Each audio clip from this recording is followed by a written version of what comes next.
Glad you're here joining us for the weekly coaching call, the Zoomcast. So let's get started.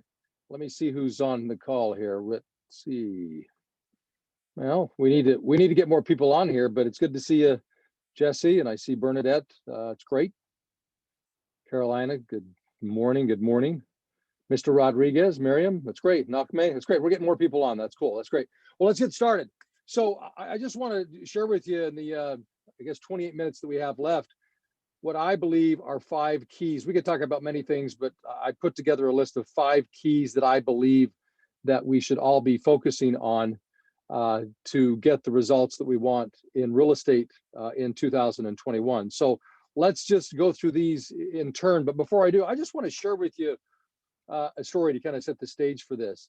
You know, when I got into the business back in 1993, 1993 doesn't seem like it's a long time ago, but then I do the math and it's coming up on 28 years, which blows my mind that I've been doing something for that long.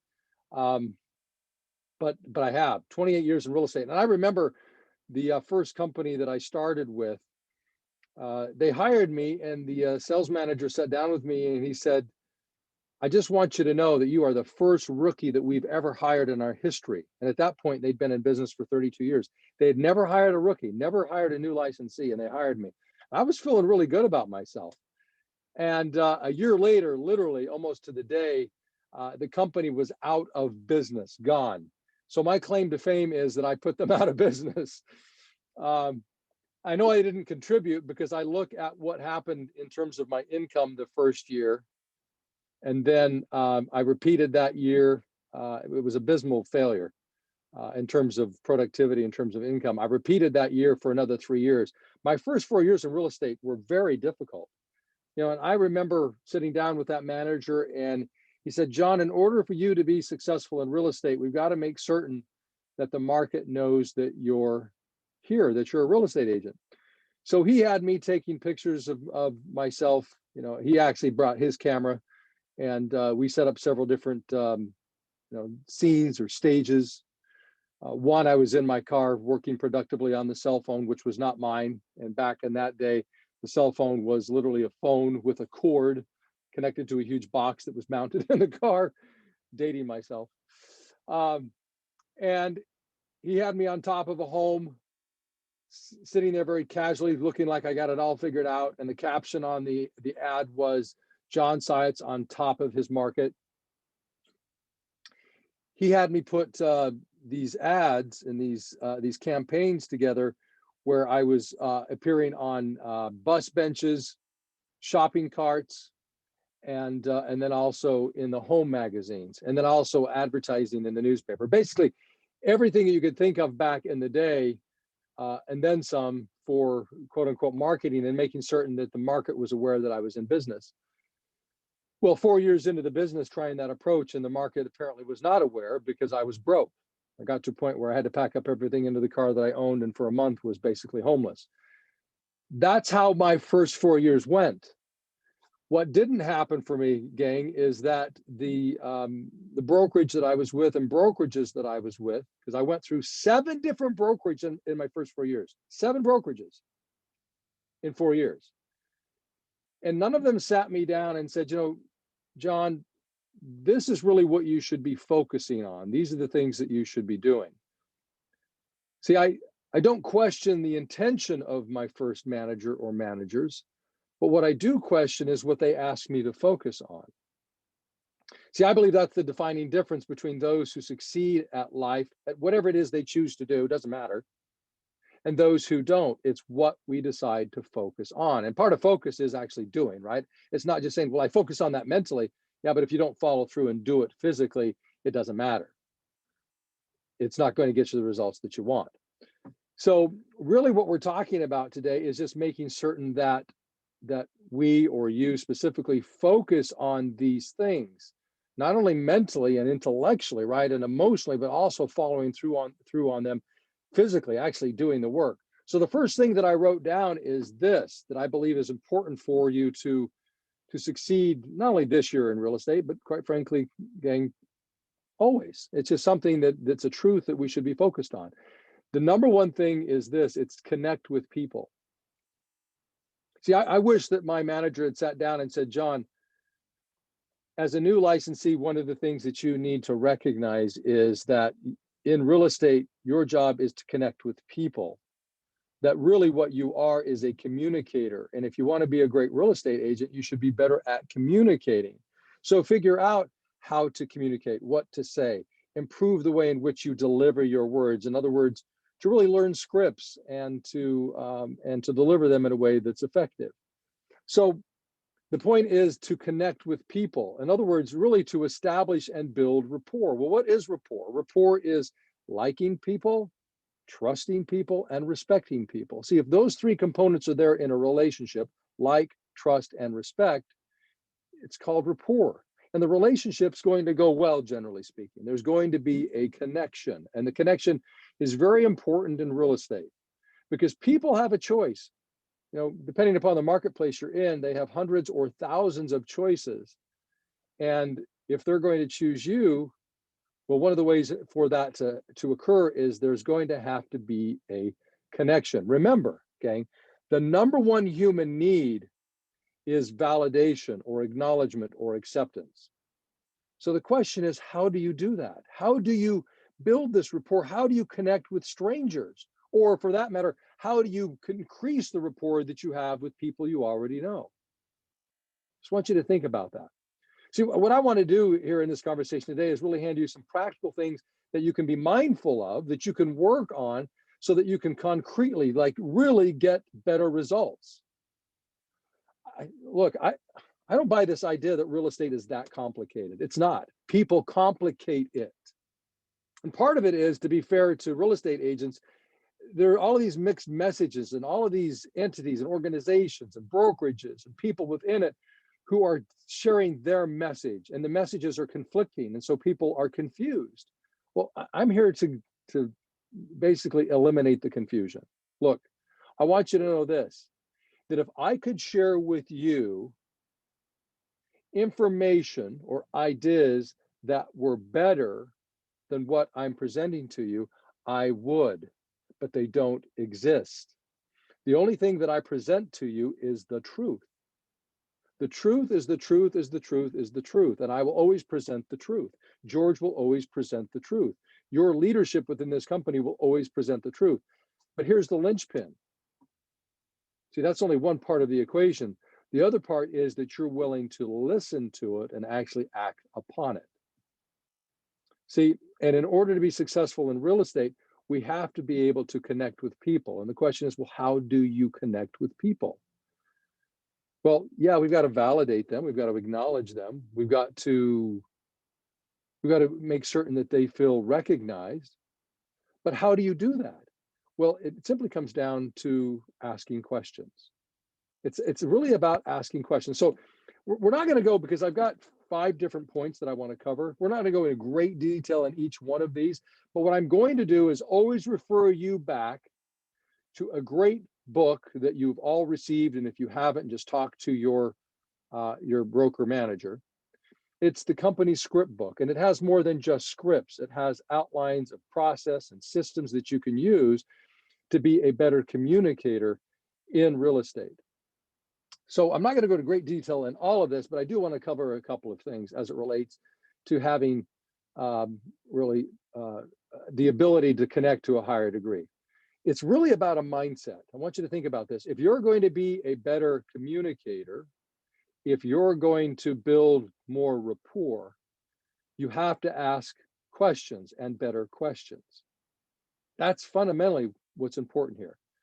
But really, it's about a mindset. The mindset is that instead of going out and thinking, well, I've got to present to people in the listing context, or I have to present to people in the buying context, or I have to present to people in the price reduction context, get out of that mindset. See, the most important thing that we can do is shift our mindset and the way we see things. Fundamentally, that's the most important thing in life, period. So real estate is not about giving presentations. See, I think that's part of the challenge, is that we tell people you've got to give a great listing presentation, or at least that's what the industry does. And I try not to use that phrase or that terminology, listing presentation. Really, it's just a conversation. And how do normal functioning, not weird, awkward people, not awkward people, communicate? Well, they don't give presentations. You don't present to your son or your daughter or your husband, your wife, or your neighbor or your church member. You don't present to them. You just simply have a conversation with them. So critical to remember that. So that as you're going about your day, whether it's in prospecting or trying to find leads, or in following up with people, trying to incubate or mature those leads, those relationships, or you're really going out and you are having conversations with buyers or sellers, remember that you're not presenting. See, part of the challenge that buyers and sellers have with real estate people is that we get into presentation mode and we make it feel very awkward. The best agents in this business, those who convert more leads to clients and those clients to sphere of influence that over years will come back time and time again, is that they're great at building rapport. They're great at having conversations. They're great at connecting with people. And it's really about just simply asking questions. See, most people in real estate think that it's all about presenting and tell, and give all sorts of information. Basically taking the spaghetti against the wall approach, that whatever sticks, sticks. The shotgun approach, that I'm going to just aim generally at the target and fire and hope that with all of this buckshot that I'm going to hit the necessary parts of the target. That doesn't work well. It doesn't, as proven by the fact that the average agent is a disaster when it comes to income on a national level, and the fact that the average agent sells between 2 and 3 homes a year. And so if you're above that, congratulations, it means you're doing a lot that's right. If you're just getting started, then congratulations, I would say, because you're hearing the message that you need to hear. There are 5 things I'm covering here today, but I started with this because it is the most important thing. I want you to remember that. This concept that we're talking about here is the most important thing when it comes to your success in real estate. It's having the ability to connect with people. In other words, having a conversation with them, having the mindset, I don't present to people, I have conversations with people. And conversations are fundamentally built around asking great questions. So you might say, well, John, what questions should I be asking? Well, there are too many scenarios, whether it's the listing presentation or conversation, the buyer broker presentation or conversation, or price reductions, or any of the others. But in your script book are the necessary scripts for those conversations. So I'm going to refer you back to that. Again, because we don't have time to get into that and we're not doing role plays here. I just want you to recognize conceptually that if you're going to do better in 2021, start fundamentally with this cornerstone, which is you've got to build more rapport with more people and build that rapport over time. And the best way to do that is to have conversations. And conversations fundamentally are what? They are simply just questions. So one of the things I would encourage you to do is to take a look at your listing conversation, to take a look at your buyer broker conversation, and make certain you have your list of questions that you ordinarily, customarily ask. Questions that are focused on discovering, and this is important, listen to what I'm saying, questions that are focused on discovering their wants, their wishes, their hopes, their desires, and their fears. All of your questions should be oriented towards discovering those things. In other words, discovering people's expectations. Let me repeat that. You should devise questions that ultimately discover people's expectations about their wants, their needs, their desires, their hopes, and their fears. See, if you'll ask great questions within the context of that conversation and discover that, it allows you then to present to them the things that they actually need to hear and want to hear that will allow you to do what's necessary to get them to choose you versus the competition. So again, we're not going to get into the detail of the specific questions because you can find all of that in exact verbiage, word by word, in your script book.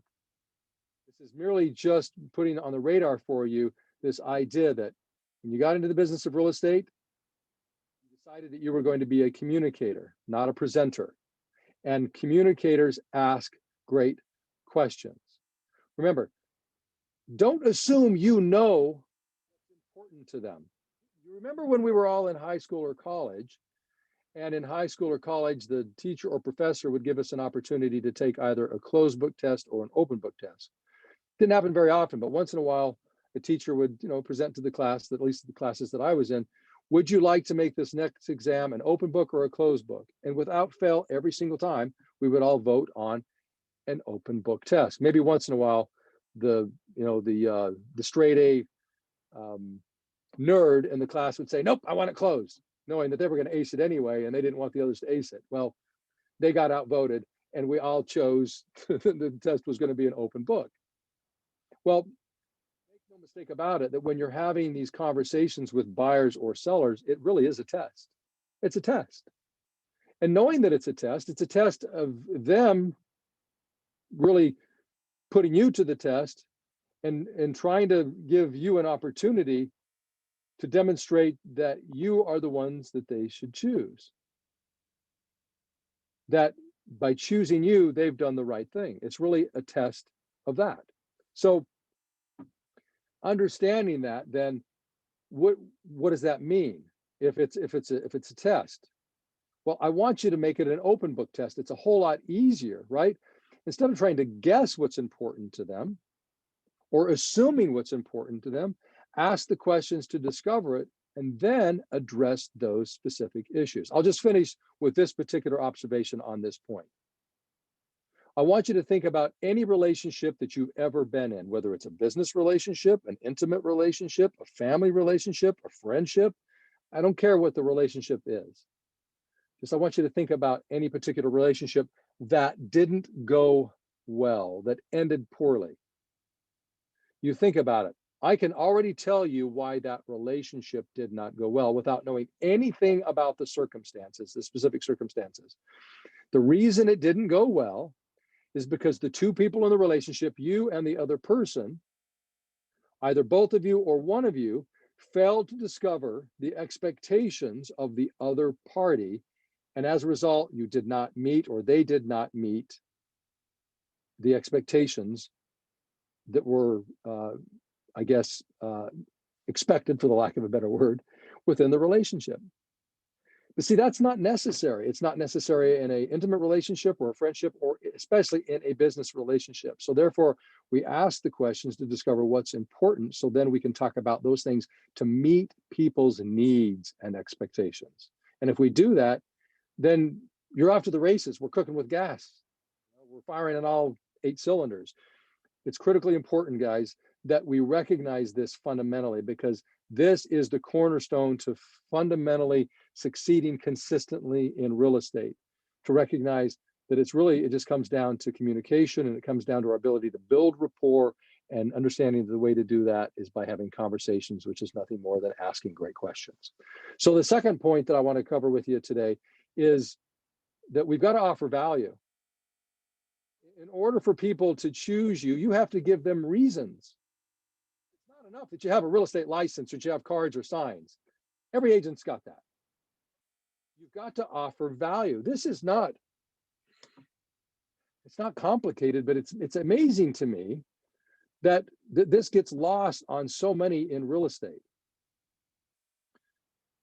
What people believe fundamentally in real estate, I think, is that, well, as long as I've got rapport with them, I mean, John, you said rapport is important. It's the number one thing, that if I've got rapport, they're going to choose to work with me. Well, not necessarily.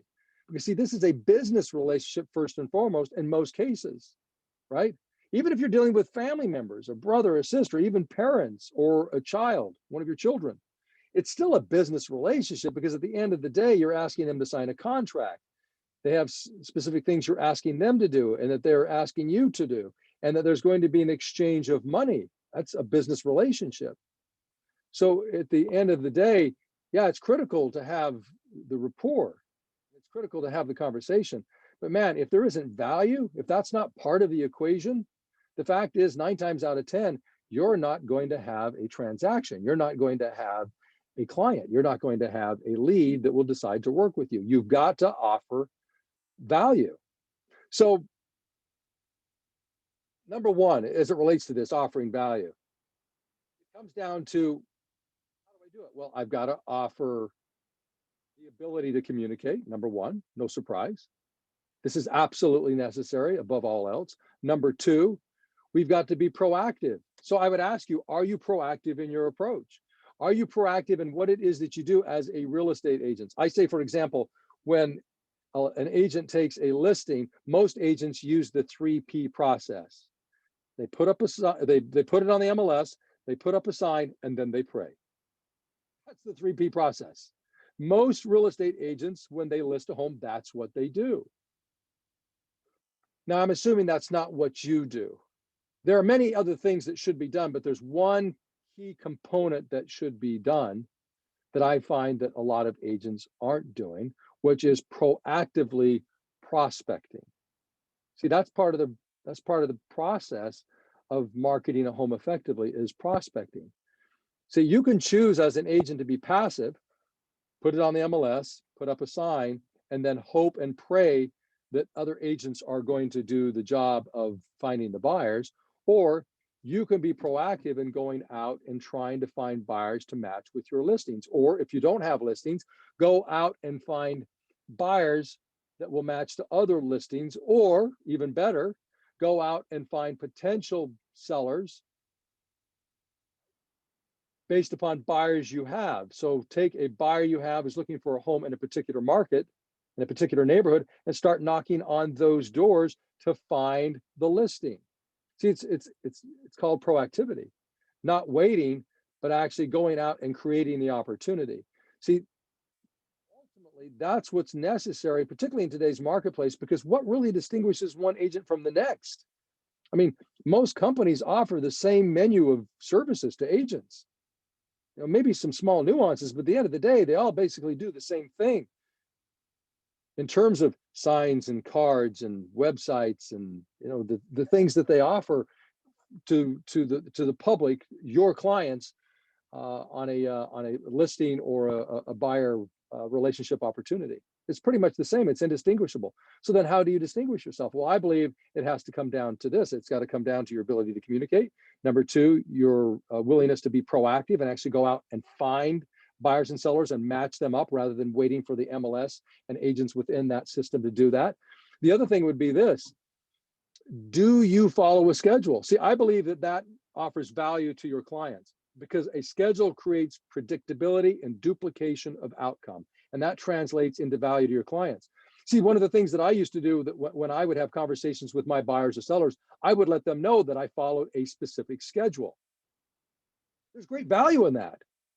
There's great value in letting them know that the average agent doesn't follow a schedule, that they simply wait, they wish, they hope, they pray that somebody's going to call them, that the average real estate agent doesn't prospect. They don't, they're afraid of it. And yet you follow a specific schedule, doing those key components, those key core things of prospecting and following up and practicing my skills of having conversations with people, of negotiating with people, actually practicing those things, being proactive, right? Setting a schedule that allows for time to be spent on those specific things. How about this, your market knowledge? See, I think that's one of the ways that you can create value for your clients, is being very knowledgeable on what's going on in the marketplace. If I were to ask you these questions, would you have specific answers?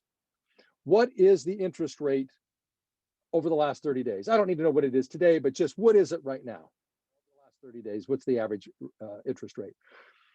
What's the number of homes in your market active? The number of homes that are under contract in your market? The number of homes that have gone under contract in your market in the last 30 days? The number of homes that have closed in the last 30 days in your market? You know, what's the average sales price of homes in your market? How much have homes gone up in price in your market over the last year? What are they today versus a year ago? See, I believe that you as a so-called expert, as someone who positions themselves as an expert in real estate, should know that information. See, it's about having market knowledge that translates into you being the authority, really the conduit to information for people who are interested in buying and selling real estate. I mean, you think about this. If you had an investment in the stock market, let's say a retirement account or an IRA, something like that, or a pension, And let's say you had it at an investment firm like Fidelity Investments. You would want that company to send you information on how the market's doing and how your specific investments are doing, right? In other words, educating you on what's going on in the market. In that market, of course, stocks. But doesn't that make sense? And doesn't that translate into real estate as well?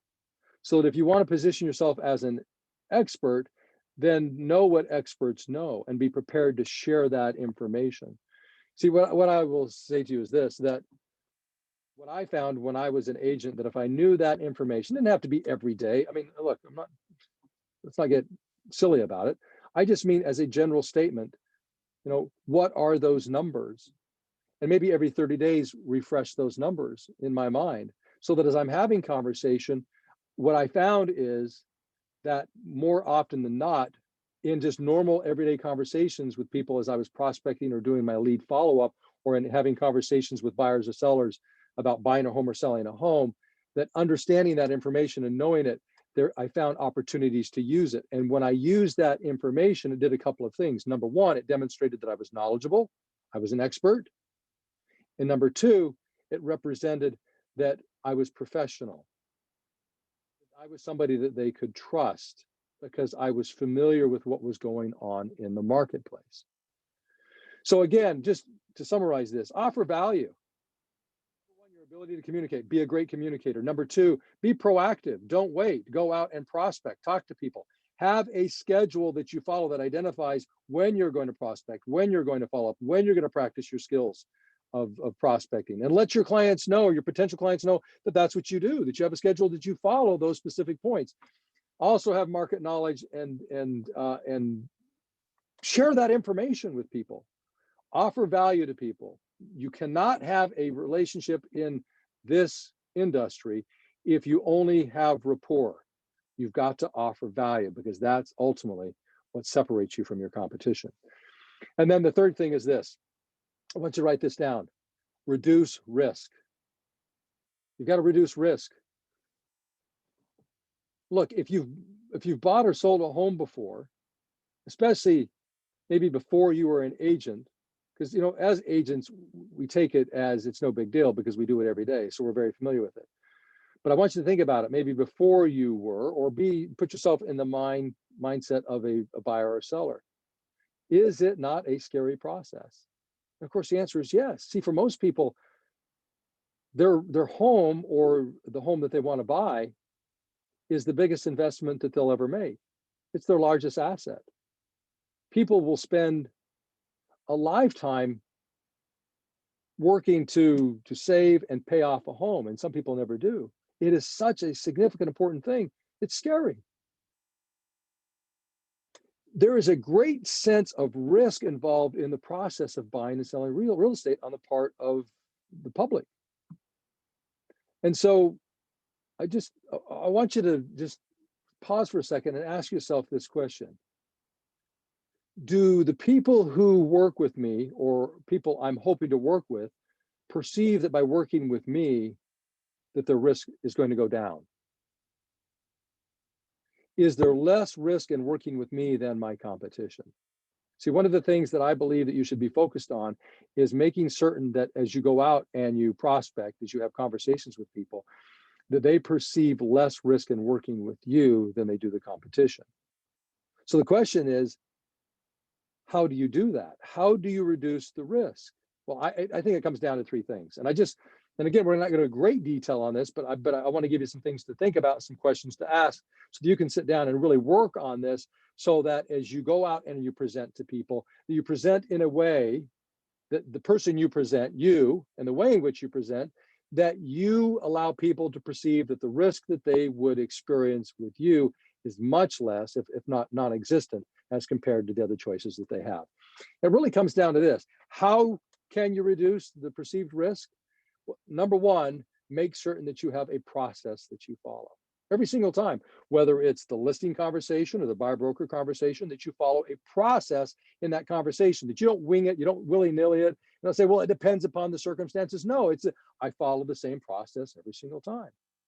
Also, a process in terms of a schedule that we talked about it before. that there's value for your clients in you following a schedule. Well, when they know that you follow a very specific schedule because you share that with them, that you let them know, look, I get up at the same time and these are the things that I do. I get into the office at this time, I prospect, I lead generate, I try to match buyers with sellers. And then I also work on practicing my skill set of doing those things on a daily basis. See, when you share that with people, when you let them know that you're doing that, in other words, that you're proactive, it reduces the sense of risk that they're going to experience with you. And then the final thing is this, is how do you reduce the perceived sense of risk? Is that you've got to become a better communicator. The best and single, I would guess, most effective way of reducing perceived risk in any relationship is communicating better. Think about it.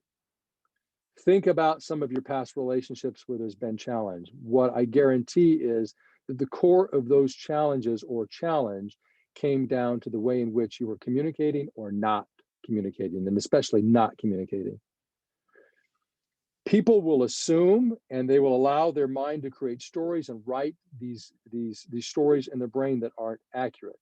So therefore, it's our job as professionals, as professional communicators, is to really go about having great conversations, communicating in a way that reduces that perceived sense of risk. So again, remember, our job is to reduce risk in the perceived challenges or problems that they could face in working with you or just simply selling a home. How do you reduce that perceived risk? Process, proactivity, and communicating. And then the second to the last thing I want to talk about with you today is trust or trustworthiness and integrity.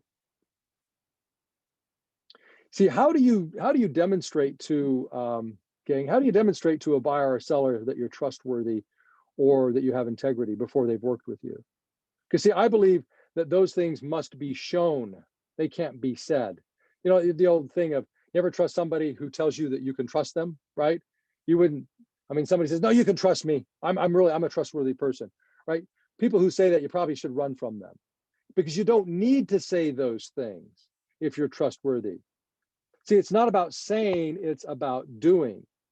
So how do you prove that you're trustworthy? How do you prove that you have integrity?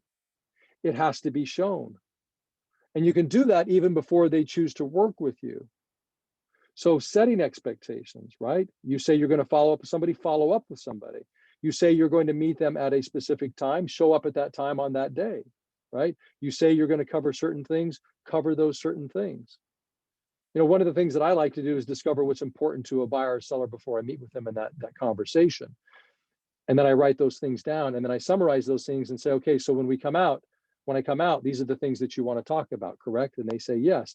Then when I go out and I actually have a conversation with them, I revisit those things and say, you know, when we were talking over the phone, you said these were the things that you said were important to you. And I just want to make certain that that's still the case. And I want to make certain we talk about that. And they go, aha, John paid attention, he listened, and he's following through. This guy's trustworthy. He has integrity. See, you can show that you are trustworthy and you have integrity before they ever sign a contract. Just simply keep your commitments, create obligations, create commitments, and follow through on those things. And people will choose to work with you. See, the key, though, to this is really understanding their expectations. It goes back to what we talked about before. You've got to ask and understand what their wants, needs, hopes, wishes, desires, and fears are. And if you discover those things, right, then you can follow up on those things and have conversations about those things. And then the final thing is this, gang, and thanks for being on the Zoomcast today. We've got to be willing to close. In other words, we've got to be willing to ask for the business. See, what I know is that for a lot of real estate agents, for the vast majority of agents, it is a very difficult thing for them to do, is to close, to ask for the business. Now, I just want you to think about that. If you have a difficult time, you specifically, I'm asking this question of you. If you have a difficult time asking for a signature or asking for business, why? I want you to think about that. Why do you have a difficult time doing that? I really want you to think about that for a second. See, I believe that the reason most agents are afraid of closing, of asking for the business, asking for a signature on the contract, is because they don't believe they've offered enough value. They don't believe that the client is going to say yes.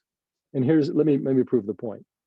If you knew without any doubt, beyond a shadow of a doubt, that when you asked somebody to meet you for an appointment, or when you were going to ask somebody to sign a contract and they were going to say unequivocally, yes, would you ask the question?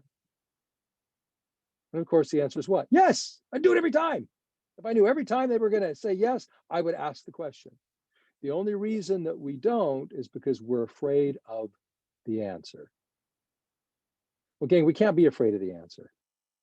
And one of the best ways to reduce fear of the answer is by covering the first four things that we talked about.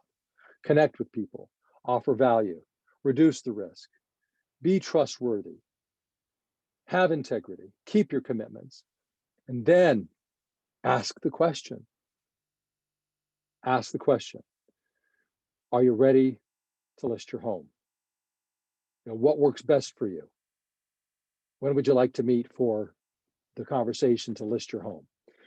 There are, let me go over three different closing techniques or closing concepts that you could use in conversations. Let's say, for example, in prospecting, I call it the alternate answer question. See, when I'm working to set an appointment as an effective communicator, what I recognize is that I've got to give people choices, but not open-ended. See, it's like a kid. Imagine taking a kid, a 3-year-old, to a candy store and saying, well, go pick out what you want. You would be there, gang, forever. You're going to be there forever waiting for that kid to choose something from the candy store with these hundreds or thousands of choices. It's confusing, right? And they're grabbing all sorts of things. But if you just said to the kid, if you said, look, what would you like? Would you like a lollipop or would you like a candy bar? Well, I would like a lollipop. Great. Then let's look at the lollipops. Would you like a red one or would you like a yellow one? I want a red one. Great. Here's your red lollipop. Let's go. Your clients are no different. And I don't mean they're kids. They're not. I don't mean to be demeaning, but the concept is the same. That when you give people choices, you narrow it down, you have a tendency to control the conversation and direct it towards the end that you desire as a professional, right? To get to the point of we have an appointment. So I'm simply going to do this. If it's a client over the phone and they've finally agreed or are thinking that they might want to schedule an appointment, I'm going to simply ask, what works best for you? If it's an assumptive close, right? They haven't agreed to it yet. I'm going to say, well, that's the very reason we need to get together. What would work best for you? An afternoon or an evening? See, notice I didn't say, well, when would you like to get together? Never. I didn't ask them if they want to get together. I asked, when would you like to get together? An afternoon or an evening? Well, evenings are usually better. Great. I've got some time either on Monday or Tuesday. Which would be better for you? Well, Tuesday's better for me. Okay. And I'm looking at my schedule on Tuesday. I've got some time either at 5 o'clock or 7. Which one would be better for you? Well, 7's probably better because we have dinner at 5 o'clock and, you know, dishes and cleanup and all that. So it'll give us time to get through all of that. So 7 o'clock would be better. Great. And I plan on seeing you on Tuesday at 7 o'clock. That's called the alternate answer question close. You want to give people alternate options that they can choose from, but you got to narrow it down. Okay. The second thing would be this. I call it that's the very reason, and I referred to it just a second ago. It doesn't matter what they say. They could say the sky is blue. They could say the earth is flat. They could say the last agent I worked with was an idiot. They could say that we're thinking about selling our home, but not until the summertime. It doesn't matter what they say. Your response is, and that's the very reason we need to get together. So what would work best for you, an afternoon or an evening? See how I tied those two together. I take that's the very reason, regardless of what they say, and then tie it to the alternate answer question close, which is what would work best for you, starting from the general, evenings or afternoons, to the more specific days, to the more specific, the specific hour, okay? And then the final thing is this. If you were at a listing presentation, for example, I call it the conditional close. I would say to the prospect, to the potential listing client, I would say on a scale from 1 to 10, on what we've talked about, We talked about what I do for marketing, what their expectations are, all the things that I do to communicate, all of those things. We've talked about all those things. I'm going to ask the question on a scale from 1 to 10, how do you feel about us working together? Are you confident that I can get your home sold? And then they're going to give an answer. That's a conditional close, right? It's based upon what we've talked about. We haven't talked about marketing. We haven't talked about pricing. We haven't talked about my commission. We've just talked about the aspects of what it's going to take to get your home sold, to get their home sold. And I asked the question, based upon that, how do you feel? It's a temperature check. I just want to know, where are we at this point? It's a conditional close. See, based upon what we know now, how do you feel? I know we still need to talk about price and marketing and paperwork, but how do you feel at this point? It's really the if then. In other words, if we talk about and you feel good about these things, then can we work together? So at each stage, the first stage meaning in the listing conversation, we're going to talk about what I do to market. We're going to talk about that. And then I'm going to ask them, based upon what we've talked about, how do you feel about us working together? Do you feel like I can get your home sold? And they're going to say yes or no, right? On a scale from 1 to 10, how do you feel? I feel it's an 8, right? That's a conditional close.